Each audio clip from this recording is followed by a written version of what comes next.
We are at the point of the save where this is my normal face, because right now I am not very happy. Things just seem to be going wrong all over the place. At least we have reached youth intake day, and we've got 3 elite prospects on the docket. We're going to take a look at them in just a moment. We're going to see them for the first time as well, because I have no idea what Astro's got to make the team, Leo or Anderson Varejao can do for us. Hopefully one of them is a goalkeeper, please. Things in Serie A have gotten better for us, kinda, sorta.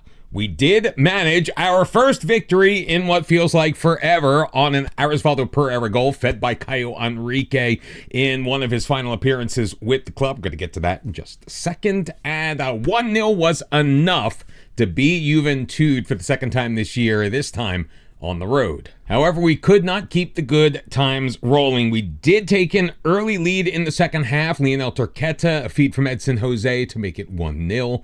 But in a 5-minute span, Cruzeiro able to come on back, score 2, just made us look absolutely awful on the back line, and Cruzeiro came away with a home victory. But at least we were scoring goals, because we had not scored a goal in 4 of the 5 previous matches before we took on Juventud.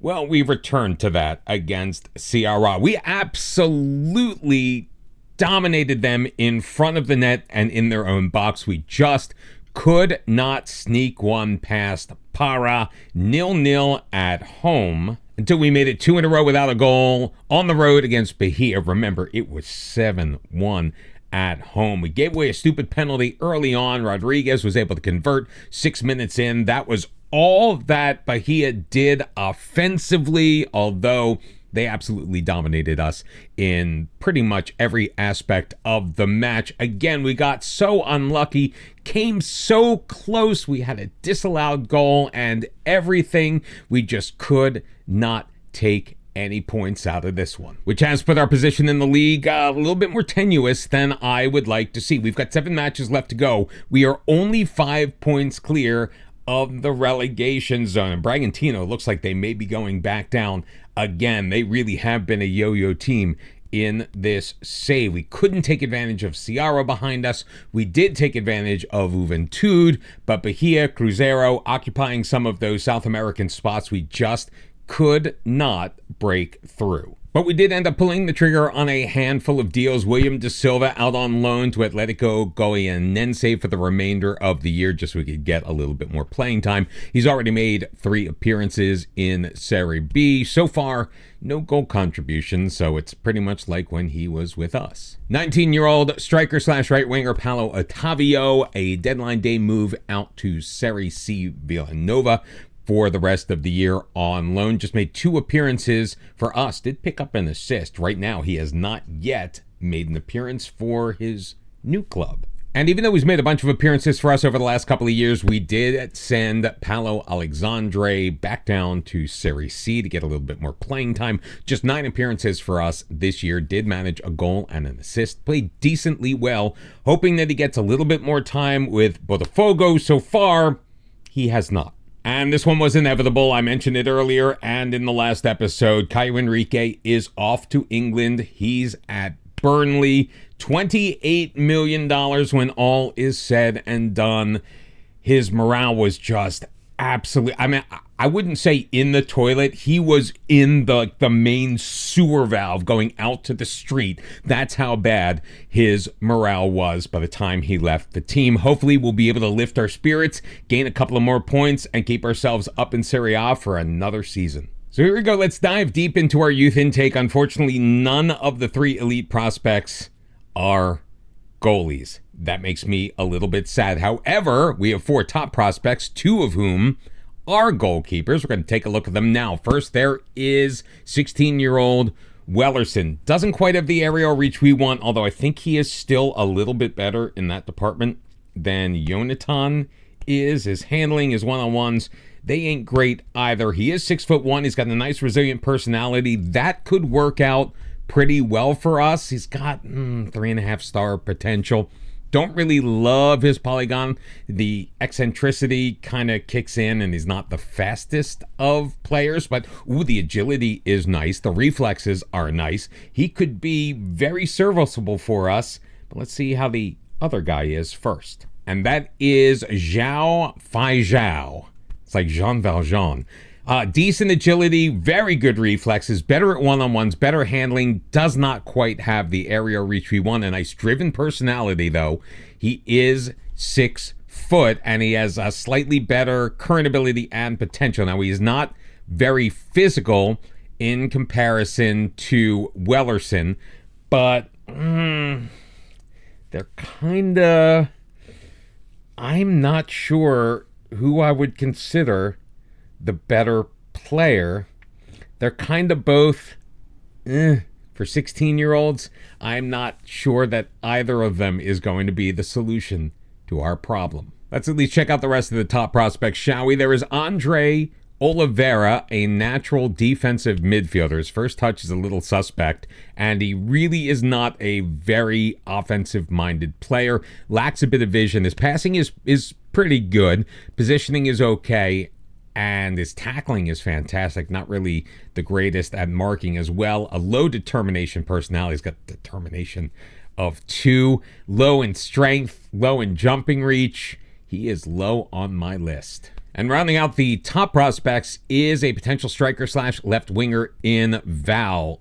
Decent finishing, good amount of technique. Love the flair. Pace isn't too bad. He's 6'1", fairly determined. He's got absolutely no strength, and his work rate is atrocious. But there may be a serviceable player here, although I don't know if he really plays the type of game at striker that we necessarily do. But is he a left wing? His crossing ability leaves a bit to be desired. I do struggle a little bit with evaluating youth intake players. Like, it's not as easy as it was with, say, Andre or Leonardo. Anderson Varejão is one of our elite prospects. He is unambitious, but he is a left back, only 15 years old. He's got the pace. He's got most of the physicals that we're looking for. 5'9" isn't terrible.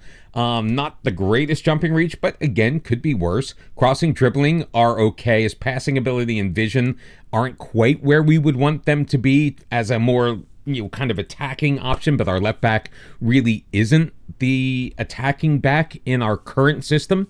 Decent tackling. His marking needs a little bit of work, but there is time. After all, he is only 15. Leo is a striker / right wing, and he could very well be the heir apparent to Caio Henrique. I wish his crossing was better. We got to work on the dribbling, and he's not as strong as I would like. Lighthearted personality, is that good? I don't know. Let me know in the comments below. Good technique, decent off the ball. Work rate's okay. Passing is all right. Good finishing, good first touch, things that we like to see on our right wing. His physicals are not bad at all. A decent level of aggression, composure, decision-making could use a little bit of a boost, but I think Leo is a very serviceable right wing for us right now. In fact, comparing him to Luis Roberto, who we have kind of in that position right now, they are very similar players. Obviously, Roberto has the edge. He also has 7 goals for assists for us in 34 matches, but Luis Roberto also wanted to leave for a bigger team. His morale right now is kind of so maybe Leo could see sometime, obviously not this year because we won't have time to register him, but next year maybe Leo could break into our main squad, possibly. And finally we have Astro, and Astro is a very nice looking player. 2 stars of current ability, 5-star potential, and as far as wingers go, he pretty much has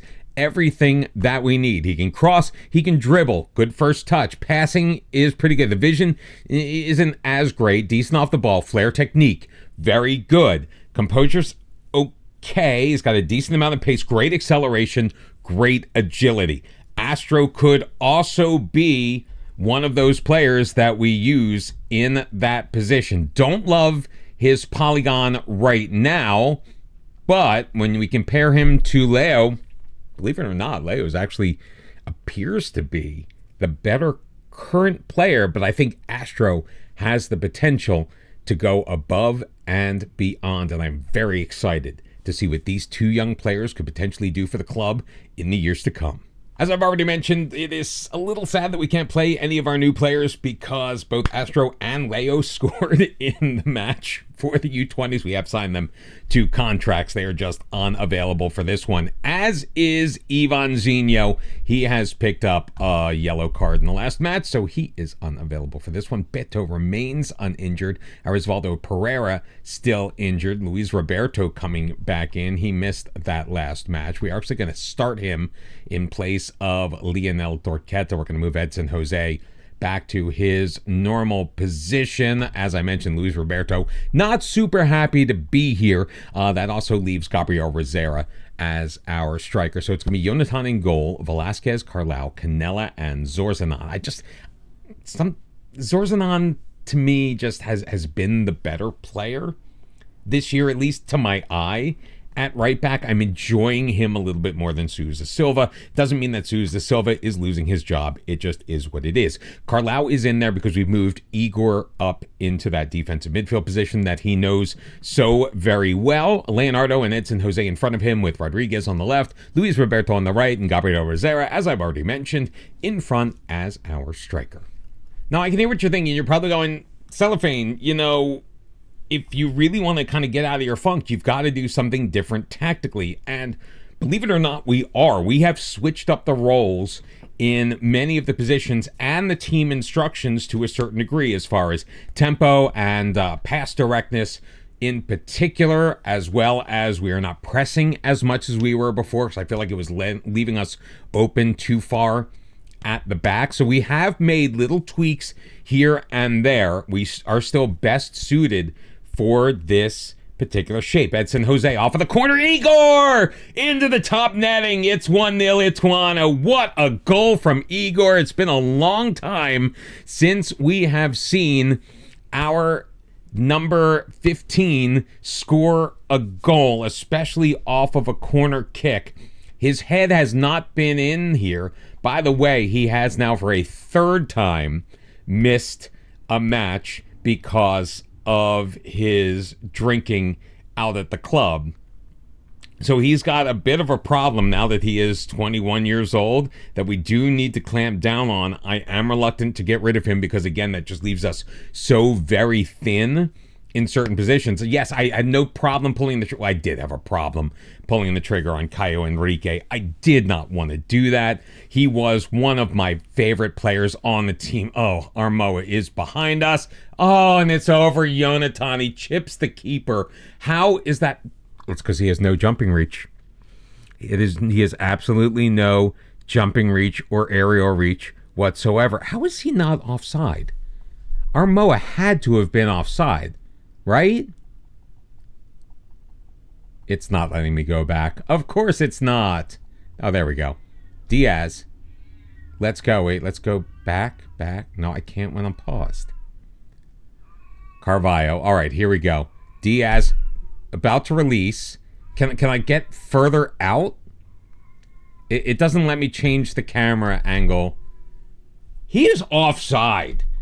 Dude is offside, and we are getting absolutely hosed once again by Football Manager. It drives me absolutely batty that no matter how well we play, just stupid stuff happens. Leonardo off of a free kick, gets it back from Velasquez, plays it forward. He's got Igor in the box, holding up play. They're not challenging him, so he looks for Carlau back post, and he missed it. The 32-year-old, the man who has the most experience on a play like that, just absolutely craps the bed, misses an absolute sitter. And here we go. Dan into the middle. Carlau will clear it. It's over the head of Andre Ricardo. Manuel Rodriguez has it. Looks to charge forward. Come on, guys. Get up in the support of him. Rodriguez in the middle. Leonardo finds Rosero with a drive from just outside of the box. And it says in the commentary only inches wide. It wasn't that close. I hate to do it, but we are demanding more from our team. Some of us have played decently well. We've held Vitoria to only 2 shots on goal. However, they were able to score the one, taking advantage of Jonathan just basically being rooted to his spot and being off his line, frankly. Ball thrown for, oh my God, it goes over his head. Armoa takes it a little wide, drops it back for Dan, who beats him again because he goes on his butt. There should be absolutely no reason on God's green earth why they should have scored there, but they did. And again, it was a terrible, terrible, terrible play this time by Canella. Didn't really challenge him. Dan just, what's he doing? The ball was obviously not along the ground. Why was Jonathan going to ground? I don't get it. Off of the ensuing kickoff, let's see if we can score right away. Luis Roberto playing it out wide. It's got Zorzanon there. Gabriel Rosera goes down. Holy hell. Edu heads it toward the far sideline. Rodriguez has it. Finds Leonardo, who puts it over the keeper. And Leonardo heading it home to make it a 2-2 match once again. Gabriel Rosera was still on the floor after that one, so we decided to make the change with just a couple of minutes remaining in this first half. So Vilmar is in, Rosera is out. What a play on the goal line by Leonardo. Luis Roberto has to hold up play, waits for a little support. Zorzanon looking for Vilmar, can't find him, and it's headed forward by Vitoria, kept out of their own end. How are we doing on the live table, my friends? Not fantastic. We are still 14th. Bragantino still on 32 points, so they are not, well, they have a game in hand on us. They don't appear to be playing right now. That isn't good, but 6 points separating us from the relegation zone as things stand right now. There are at least a couple of teams in between as well. So let's dig in and give it everything we got. I've already taken off Gabriel Rosera. Get out of my face. I don't need that advice. Thank you very much, Football Manager. Like, haven't you already noticed that I took Gabriel Rosera off of the pitch? I need to calm down. Not good for my heart. Diaz on the free kick from the side, looking for Dan. Cleared away Edson Jose only as far as Andre Ricardo. And Blas Armoa with his second goal of the match makes it 3-2 Vitoria. And I mean, it was a good finish.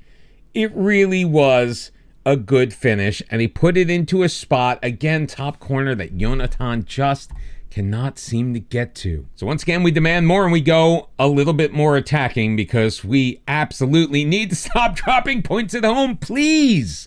Oh my goodness gracious.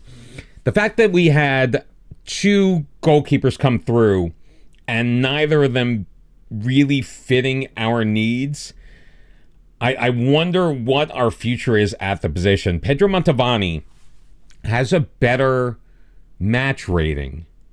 Because remember, Jonathan had that really bad stretch at the beginning of the season.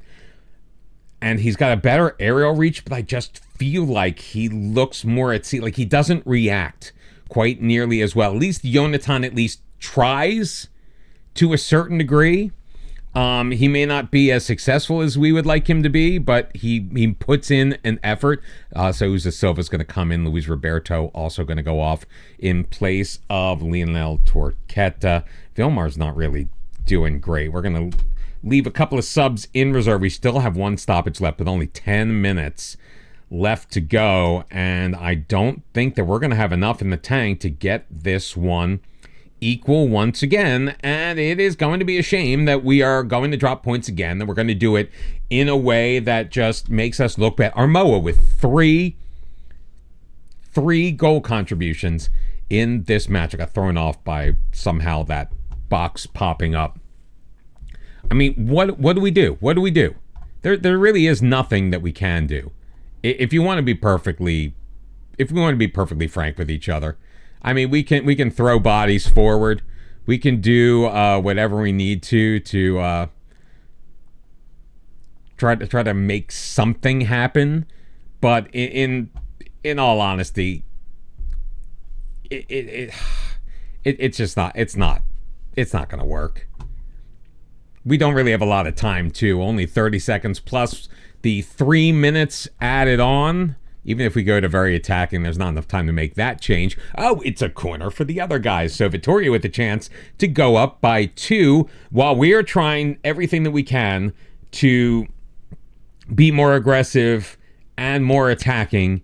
They go with that short idiot's corner, and Dan blasts it home out of the reach of Jonathan. Thank you very much for playing, guys. This has been an absolutely horrific season in so many ways. And to think that we made it to the quarterfinals of the Copa Libertadores and we only lost by 1 goal, and that was to a team in our own division. But like match momentum, we don't own that anymore at all. In fact, one of our 2 goals came completely against the run of play. Thank you to Leonardo. We lost 4-2, and this has shades of our Build a Nation save in FM24 with Croatia when we were with our starting club, where we made it to Europe.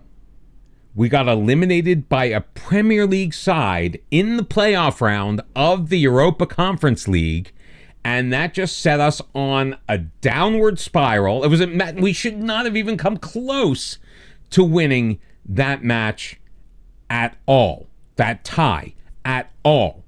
And it just sent us into such a spiral that we went from a 3rd place finish the year before to being the only team in the league that got relegated back to the 2nd tier of Croatia. And we tried to get them back up. We just could not. It absolutely destroyed the team forever. I'm hoping that has not happened here.